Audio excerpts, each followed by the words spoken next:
Welcome to Breaking the Couch, a weekly conversation demystifying what happens in and behind the therapy scene to support your healing journey. We are your hosts. I'm Dr. Doughton, a licensed clinical professional counselor, a certified school psychologist, and a trauma specialist with Playfully Psyched. And I'm Dr. Joe Harchi with Soft Heart Psychology, a licensed clinical psychologist. We're here aiming to provide you with mental health tools to address the cycle of generational trauma across the age span, from infancy and childhood to adulthood. For more information, visit our Instagram page at Breaking the Couch or our website, breakingthecouch.com. While we hope you love listening to and learning from our podcast, it's not a substitute for a relationship with a licensed mental health professional. Feeling a little somber today, and I figured we could talk a little bit about social media exposure or just media exposure in general and some of the effects that it can have on people and their bodies and their life experiences, and then maybe give some suggestions about how to limit exposure and how to recover from said exposure. Does that seem like a topic we can dive into today? Absolutely, and I'm right there with you as far as feeling a little somber about it all. Yeah, yeah. Let's talk about it. Yeah. So, in kind of brainstorming this and thinking about this, I was like, well, recently, as we're recording this podcast episode, there have been several mass shootings in the United States, many of them racially motivated and some of them racially and gender based motivated. And I was thinking about, as I'm kind of scrolling and learning these different events that are happening, and they're already, it's horrible, it's frustrating, it brings up, feelings of anger, sadness, like all the feelings come up, all the hard, heavy feelings come up. But also I found myself holding my breath as I'm scrolling, because one of the things that social media does for me is a release from the world. Like I get to laugh and I get to create different communities and get to know people. So I think that there's this social part of social media that I really enjoy, and I will take a break and do some scrolling and commenting on stuff, and it brings me some joy. But I'm noticing myself like holding my breath or tensing up because there was a video that I saw. This is on TikTok. This is mostly where I do my scrolling, where a person was saying they were trying to encourage people to stop sharing video footage of these murders. And I'm just like, oh my gosh, there's like actual footage because we all carry phones in our pockets. But then apparently at least one of these shootings was live streamed Oh my for gosh. a significant amount of time. Any amount of time is too long, but a significant amount of time. And so there are recordings of, people dying of their murders. And I'm like, I don't want to see that. I have I have seen that on accident in other cases where I've seen Black people. The videos I have seen have been Black people murdered by police, and I've seen 3 of them, and 2 of them it was kind of just heard people talking about this name, and I was like, oh, what's going on? And then it just like kind of popped up. I'm like, I couldn't even believe that we were living in a world where it was possible to like see someone's murder. I was just like, wow. And then, of course, I think many of us, whether we wanted to or not, somehow found ourselves watching George Floyd's murder. And again, just that experience, it was hard. It was horrific, right? And it was so hard to turn away at the same time, because you're hoping for a different outcome. Right? You're like, no, this isn't going to happen. This isn't possible. Your mind, that cognitive dissonance, your mind is trying to make sense of something that makes no sense. It's completely incomprehensible. I don't know if you have any of these shared experiences or what it's like if you're scrolling social media, but I'm just wondering how many people in the world right now are normally who find joy in connecting via social media who are also now feeling like, oh my gosh, like how do I like prepare myself to not see this?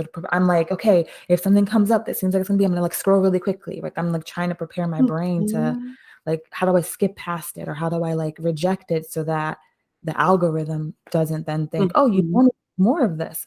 No, don't want to see any of that. Um, but yeah, just I know I've been talking for a while, so I wanted to invite you to share some thoughts. Yeah, so I would say that some of my experience with it personally is similar to what I say professionally too. When people say, "What do I do with all this?" Mhm. Right? Or how do I help my team have some limits around this? Mm. It's pretty similar for myself. I recently just removed social media off of my phone, just so it doesn't mean it's a closed account, but it just makes it that much less easy for me to go there. And Mhm. my inner conflict, I'll just kind of be a little bit transparent about that, is that being white bodied, right? Mm. Like I have this like this huge privilege, right? So I want to check that, and then I'm trying to say, okay, well, here's privilege, right? So I can't just remove it from TikTok and then it doesn't mean it's happening. It's Yeah. still out there happening. There are still Mhm. all these Black people that are being murdered for this perpetual, like, racism, hate, really scary stuff. And Mhm. so there's that piece. Then there's the part of individualism. And I don't Mhm. want to just step away and say, oh, it's for my own preservation and I need to show up for my clients. That's ridiculous. That Mhm. is ridiculous. I want to be collectivistic. I want to be involved and engaged. And so it's kind of balancing all that, which is really like a day-to-day thing. Like, how do I engage and be a part of? And like you had said, social media for me is about connection. So how do Mhm. I be connected and not be part of the injury or what I believe to be sometimes like it's kinda like when they put and it's everything is different, but, like, it's kinda like when I see a rape on TV. Mm. I'm like, Mm. "Why are they putting that on?" It doesn't mean it doesn't happen. Of course, it's still happening, Mhm. but I don't know that I need to witness it and then, of course, be experiencing that distress within. And my Mhm. nervous system, right, you and I have talked about this on here, my nervous system then goes into some sympathetic nervous system, and it's in fight, flight, or freeze. Why do I need that type Mhm. of activation when I'm trying to sit on the couch, watch TV, and I see somebody being raped? Mhm. Right? So it Mhm. doesn't mean that I'm not a part of the answer or I'm not involved or engaged, but then sometimes it does. So it's a day-to-day, minute-to-minute situation, and then what I do talk about with, like, parents of teens where they'll actually set up, like, an appointment, like a family meeting, essentially. How do we set up these limits, right? Mhm. And I'll be also further transparent, right? So part of my family is from Iran where there is censorship. Mm. Mhm. There's no books, no women singing, no women dancing, like, there is so much censorship. It is a trauma in of itself. Mhm. So I feel weird to say, "Yeah, censor your teens." But what I do wanna say is that limits are necessary. Mm. Our Mhm. own internal limits, limits for teens, children, etcetera. So, talking about those limits with the teen or with the person that wants that help, Mhm. Mhm. is kind of the best way to go about it. It's not a punishment. It's not a something like that. Especially when we know when we're talking about social media, and then I'll be quiet for a second. No. But especially when we know that for social media, that's what they want us to do. It's Mhm. marketing. So they Oh, want us to keep going. They want us mhm. to keep getting into it and like go down there. And like when it's become hours and hours and the teen is like feeling um, not engaged and not connected and ready to be a part of, but actually like super depressed, Mhm. that's where the limit was necessary type of thing. Yeah, yeah. No, that made me think of, um, we maybe should clarify, right? I think that so many people believe that in order for it to be a true trauma or a big T trauma or a little T trauma, it has to happen to you, Hmm. right? Like you have to be the People one think to that all the time. experience it. And then people are thinking like, well, maybe, well, it wasn't a friend or a family member that I watched be harmed. So like, why is this affecting me? Right. And that's not how your brain understands a really scary event, right? Hmm. If it's possible for another person to be murdered, your brain, right, can process that, then it's possible for that to happen to you. You can experience the same trauma symptoms, whether or not you were the intended target, whether or not you saw it on TV, whether or not you saw it on social media, whether or not we know that you can get trauma symptoms from someone telling you a graphic story. Right? Hmm. So I do want to encourage people watching and listening to this. If this is feeling activating for you, right? Please do what you need to do to ground yourself and put yourself in your body and to let your brain know that we are just talking about this, that hopefully you are in a place right now that's safe. Because yeah, the brain is just trying to protect to you and to stay alive. And so it's like, well, Hmm. we got to go into fight or freeze in order to stay alive. So we got to be prepared for anything. Um, it's also interesting that you're thinking about like limits and censorship. Um, we can edit this out if we need to. We've never talked about whether or not it's okay to talk about your religion on this podcast. Um, but you did mention about Iran, so I'm going to ask the question and we can edit it if we need to. But it just made me think It's of getting juicy. I'm like, okay, wait, where is she going with this? We're talking about censorship and editing. no, I just remember it was I don't know, it was a few years ago when the president at the time was had banned a bunch of travel and access to certain countries. And during that Mhm. time, it was too much going on. So that was Trump. When Trump was elected, that was one of the, I can't even describe how I felt. And I was working in a trauma specific clinic with children, and children were coming to me and asking me, are we going to be enslaved again? What in the Oh my world? gosh. Right, once he got elected. And so I'm like trying to navigate their feelings, but then also like I had such Mhm. immense feelings of guilt that year. We can talk about that. But I had so many feelings of guilt that I didn't do enough to get people to vote um, so that he wouldn't be president. It was like again, it was a lot. Anyway, because there was so much going on and I was trying to preserve myself and I was trying to like heal from that, I call it, I put my head in the sand. I like shut out like so many things, right? I wasn't watching the news, I wasn't doing anything social media wise. I was just like tunnel vision on what I had the next step of my life, right? Like what am I doing in this moment? And at the university where I was attending at the time had sent out an email, and I would check university emails because, it could be I owe money or something. And I saw in the email that all these countries had been banned and they were like sending out their support and they were like reaching out to their international students because like they were being basically exiled or might have been like all these things. And then I saw Iran on there and I was Mhm. like, oh my gosh, I like in trying to protect myself, I'm also Mhm. not being a part of my friendships and relationships that I've cultivated where people also might need help and support or just a mention, right? Like I can't do anything about like that there was banned travel to. I can't do nothing about that. I was already helpless, but I could have said, this really sucks, like that you can't see your family if you wanted to. And um I could have said something, and just the fact that it didn't even acknowledge it. I remember like seeing that, being like, "Oh, right, when you put your head in the sand, you like cut out everything." And then I remember sending you a message just saying like, "Oh my gosh, I have like," just basically telling you that, right? Like that I was trying to cut everything out, and in doing so, I felt like I left you and other friends that were like had families in other countries. I just like left them to be like, you know, sitting in my privilege because my family is here, right? Like, so I just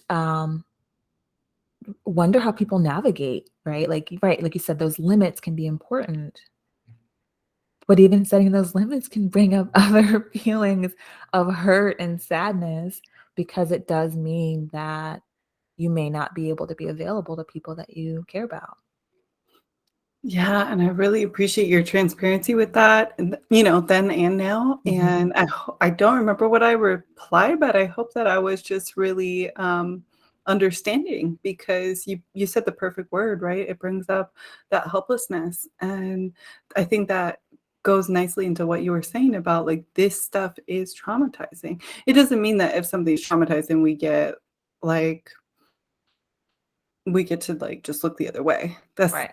the opposite of what I hear you saying. It's that, like, once you did find out, you were engaged. You Mhm, reached out, like, you were supportive, and that's what I would hope for folks, that if there is, like, a need to take a beat, there is a need to, like you said, listening to this very episode, mhm, like, if you need to stop this episode and do your diaphragmatic breathing, do your belly breathing, or do the ice cube that Dr. Dalton puts on YouTube, right? Like, if you need to take a minute to do the things that make you feel you and not disassociated from you, we mhm, want that. And if that means coming back to this, cool. If that means not, that's okay too. mhm, Um, so I hope that, yeah, that word helpless, I hope that really gets highlighted there because if that's what that's bringing up, then that's something that we can talk about and some hopefully um, something that like either your supports, your communities, your therapist, you know, mhm. hopefully somebody's there that can kind of connect with you and support you with that. Mhm. It's Yeah, I like really hard. yeah.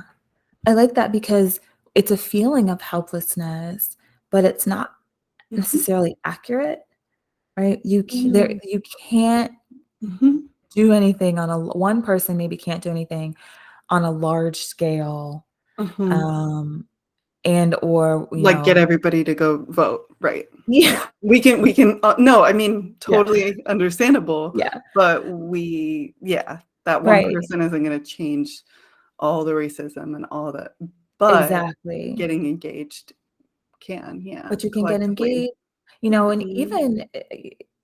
even doing some of the active work because there can be a Mhm. difference between, doing some of the active work and how long you stay in the different cycles, right? Because there can be a difference between, like, burying your head in the sand, right? And using that time to regulate and to soothe and heal so that you can Yeah. come out of the sand eventually and be engaged in some little way and Mhm. whatever those incremental ways are like for you. And then there's another thing to, like, bury your head in the sand and not do any internal work, not try to heal Yeah. yourself, not to do any of that stuff so that even when you peek your head back out, you have no internal resources and you gotta go back in the sand, right? Mhm. So you can help yourself and or like you said, engage in community, in relationships and your support network and what that looks like so that you can do some of that healing. I think that that is, Mhm. um, important because all sometimes we disconnect and we might disconnect for a really long time and we're just like blah, like we're just there. And, it's like, well, can you check in with yourself? Can you reassure yourself that in that moment your body is safe, that your body is a container, all of those things. So I think that that would be really important for people to explore and create compassion, right, for themselves in the sense that, like, yes, there will be moments where you just like, I can't do this. Um, and then it's okay to sit in those moments and just not live there if you can. Um, but if we want any type of healing and recovery from trauma and traumatic situations, there's going to be some internal work that has to happen, even when it was because you saw it on social media. Right? Yeah, and I'm happy we're naming that that's a thing too, because I think some people might have a tendency to like shame themselves or say like, oh, I should be okay with seeing this, that, or the other.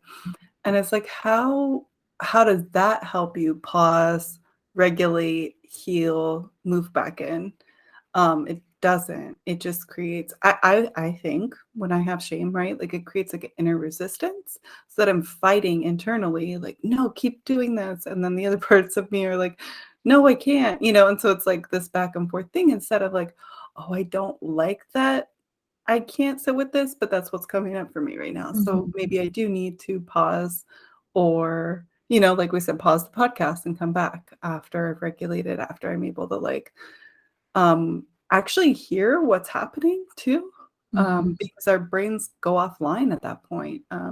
A certain part of our brain, you know, is not going to be able to understand what exactly we're hearing, what exactly is happening. But when we're regulated, we can process that, and our best selves, our frontal lobe, is going to be able to kind of like help us with decision making, help us um, be as active and engaged as we probably want to be. Mhm. Absolutely, absolutely. Right. That regulation is key in allowing yourself to go through those phases. And we've talked about like how I feel about shame. I don't know when it's helpful. Guilt, there are Mhm. times where guilt is helpful, Mhm. right? Where like I feel responsible for something I need to there absolutely like guilt and Right. empathy can be related, Mhm. but shame that you are bad because you did not call a friend. Like I don't know Yeah. how that's like you said, it's that internal war. To feel like you are permanently bad. Um, Exactly. I love that you always bring that up around shame because then I'm also doing the opposite of what I said I wanted to do, right? I want to be more and more collectivistic and involved. I don't want to be focused on myself and that mhm, individualistic, like, oh, I did something bad. Oh, this, that, the other. Like that, like beating up of self is just going to be more focused on self anyway, mhm, kind of mhm. taking away from what I was hoping for in the first place. Yeah, exactly. So, um, yeah, I appreciate this conversation, and I hope that people find it Mhm. helpful, right, as they go into the world, because unfortunately, being exposed to traumatic situations doesn't seem like it's in the past. Yeah, I wish this was a one-time only episode, but I can't say that we won't be back at this conversation. Mm, But I do hope that it validates for people, that there is that trauma that can be experienced from witnessing what's going on. So I am hoping that at least it could label and help validate for folks what's going on. And as always, they can kind of tune in and ask us questions, let us know, kind of communicate with us about it. that's that's right. So, like, as we were talking about social media, you can definitely find us on Instagram at Breaking the Right. Couch. Feel free to share us your ideas, post in your stories, tag us, leave comments on our posts.